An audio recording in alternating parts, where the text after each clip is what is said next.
नुकत्याच झालेल्या क्रेडाई एक्स्पोमध्ये मुख्य प्रायोजक असलेल्या सोलापूर जनता सहकारी बँकेनं ग्राहकांना जागेवरच 16 कोटी रुपयांच्या गृहकर्जाची मंजुरी पत्र प्रदान करण्यात आली।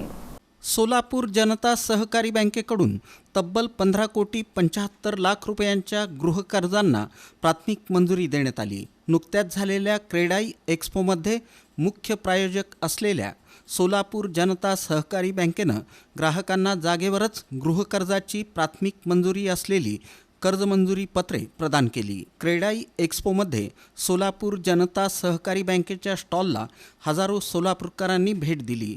यात गृहबांधणी, प्लॉट खरेदी, सदनिका खरेदी, बंगला खरेदी यासाठी सोलापूर जनता सहकारी बँकेतर्फे राबवण्यात येणाऱ्या आकर्षक आणि ग्राहकाभिमुख योजनांची माहिती सोलापूर शहर आणि जिल्ह्यातून आलेल्या नागरिकांनी घेतली। क्रेडाई एक्स्पोला भेट देण्यासाठी आवाहन करणारा संदेश सोलापूर जनता सहकारी बँकेतर्फे बँकेच्या सर्व ग्राहकांना पाठवण्यात आला होता। त्यानुसार हजारो ग्राहकांनी क्रेडाईला भेट दिली।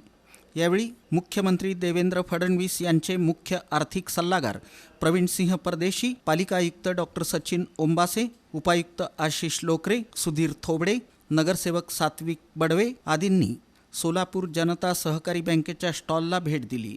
याप्रसंगी सोलापूर जनता सहकारी बँकेचे अध्यक्ष सुनील पेंडसे, मुख्य कार्यकारी अधिकारी विनय दुनाखे, सरव्यवस्थापक प्रदीप बुट्टे, उपसरव्यवस्थापक मकरंद जोशी, उपसरव्यवस्थापिका अंजली कुलकर्णी, सहाय्यक सरव्यवस्थापक रमेश मांबड्याल, रामदास सिद्धुल, तुळशीदास गज्जम, मुख्य कार्यालयातील अधिकारी मदन मोरे, अमोल रामनवर उपस्थित होते। या उपक्रमाच्या यशस्वीतेसाठी शाखा व्यवस्थापक विलास दीक्षित, मल्लीनाथ खुने, मंजिरी फडके, जयप्रकाश नादर्गी, माधुरी कुलकर्णी, शैलजा देशपांडे तसंच बँकेच्या सर्व शाखांचे व्यवस्थापक, कर्ज विभाग आणि प्लॅनिंग अँड डेव्हलपमेंट विभाग तसंच संगमेश्वर महाविद्यालयाच्या वाणिज्य शाखेचे विद्यार्थी आणि विद्यार्थिनींचं सहकार्य लाभलं।